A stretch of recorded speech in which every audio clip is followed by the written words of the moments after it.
Assalamualaikum warahmatullahi wabarakatuh. Pada beberapa video sebelum video ini, Misari sudah buat konten tentang bagaimana cara baca Iqra, baca Al-Quran untuk pemula, huruf-huruf tunggal, alif, ba, ta, sa, sampai ya, bagaimana cara membacanya Misrari sudah ajarkan. Maka pada video kali ini Misrari melalui media yang kalian lihat di layar ini, dengan Microsoft Word, Misrari sudah ketik teksnya. Misar akan ajarin kalian bagaimana cara baca panjang. Jadi kalau di Iqra ini mungkin masuknya Iqra 2 ya. Kalau di metode Iqra ini Iqra 2. Bagaimana cara membaca panjang?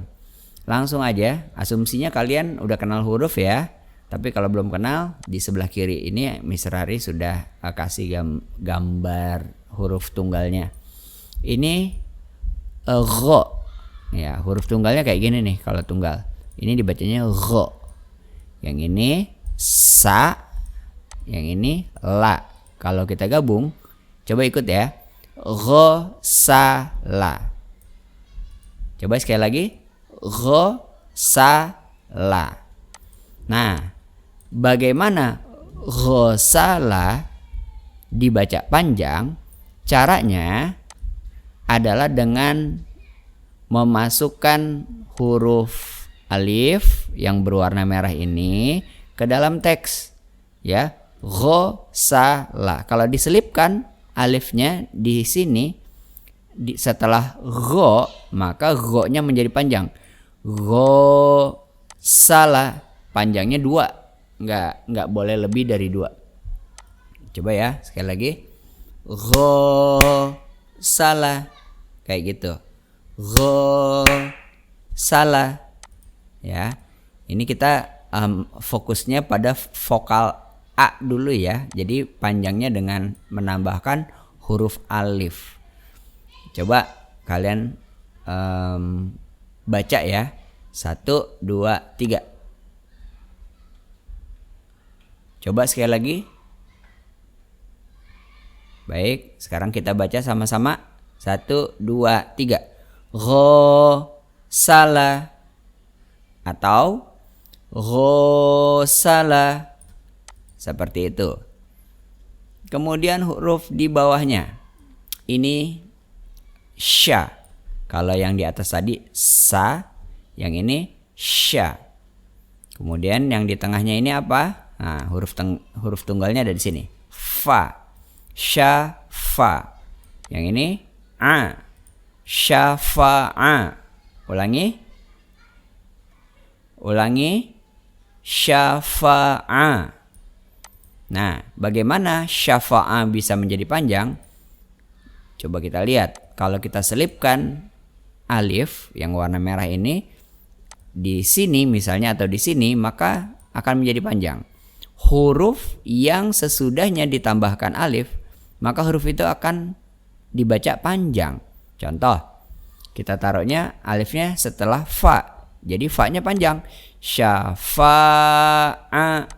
Tapi kalau alifnya kita pindahkan setelah sya, maka sya-nya yang panjang. Syafa'a. Gitu. Atau kalau kita taruh alifnya setelah a, maka a-nya yang panjang. Syafa'a. Ulangi. Syafa'a. Coba sekali lagi ulang. Syafa'a. Bagus. Sekarang yang ini. Coba ini apa? Yang ini mungkin misalnya diganti dengan huruf nun aja deh. Nah, ini na ya. Ini huruf nun ya tuh. Hurufnya kalau tunggal begini, titiknya 1 di atas, kalian lihat sama kan? Na. Na so ka gitu ya. Nasoka. Nah, sekarang nasoka. Bagaimana caranya kalau kita mau buat panjang? Kita taruh alif misalnya di sini, di sesudah so, maka so-nya menjadi panjang. Nasoka. Kalau kita taruh alifnya di sini, nasoka, berarti ka-nya yang panjang kalau ditaruh setelah ka. Kalau kita taruh alifnya setelah na di sini misalnya, maka na-nya yang panjang. Nasoka, gitu ya. Kita turun ke bawah. Yang ini. Wa'ada.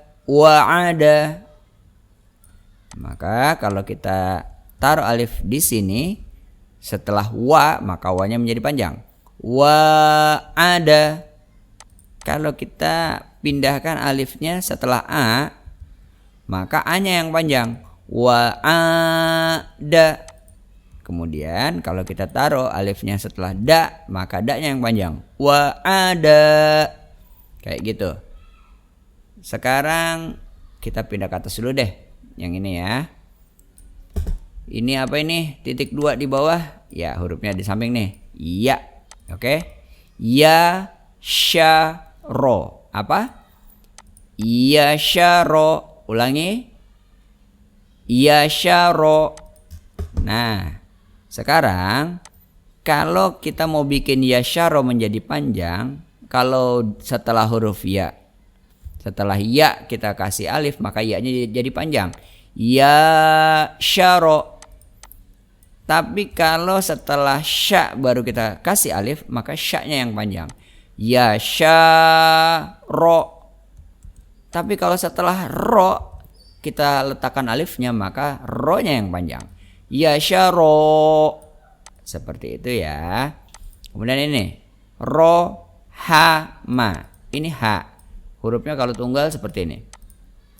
Rohama. Nah, kalau kita taruh alifnya setelah ro, maka ro-nya jadi panjang. Ro, hama. Kemudian yang ini kotala. Ini ko. Kalau tunggal bentuknya seperti ini. Ko. Kotala. Nah, sama seperti sebelumnya. Kalau kita letakkan setelah ko, maka ko-nya jadi panjang. Kotala. Tapi kalau kita letakkan alifnya setelah ta, maka ta-nya yang panjang. Kotala.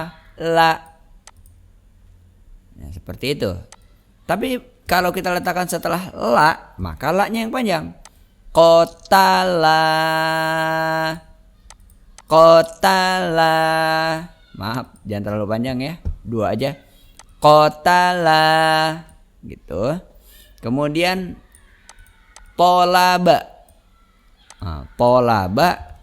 Kalau kita letakkan alif setelah po, maka to-nya menjadi panjang. Polaba. Kalau kita letakkan alifnya setelah la, maka la-nya yang panjang. Polaba. Kemudian kalau kita letakkan setelah ba, maka ba-nya yang panjang. Tolaba. Seperti itu ya. Nah, baru kita geser ke bawah nih. Selain dengan menambahkan alif untuk vokal A, panjang itu bisa dengan tanda yang alif berdiri kecil di atas ini, di atas huruf. Kalian bisa lihat ya. Nah, ini adama gitu ya. Adama. Jadi A sebetulnya A kalau harokatnya seperti biasa, misalnya harokatnya begini. Misalnya sebentar, saya harokatnya begini. Adama. Nah, kalau simple kayak gini, maka ini bacanya nggak panjang, pendek. Adama. Begitu aja. Adama. Tapi karena ini harokatnya alif berdiri, tuh kalian lihat alifnya kecil berdiri, maka ini bikin huruf yang ada alif berdirinya dibaca harus panjang. A, bukan A lagi tapi A, dama. Nah, ini juga sama. Ini A ya. Tapi ada alif berdiri jadi A, mana gitu ya. Ini dia pada kesempatan dan pada video ini yang Mister ingin ajarkan tentang bagaimana cara membaca panjang dalam vokal A dengan metode Iqra. Mudah-mudahan ada gambaran ya buat kalian. Tolong ini dilatih supaya kalian bisa bacanya lebih lancar. Sekian, assalamualaikum warahmatullahi wabarakatuh.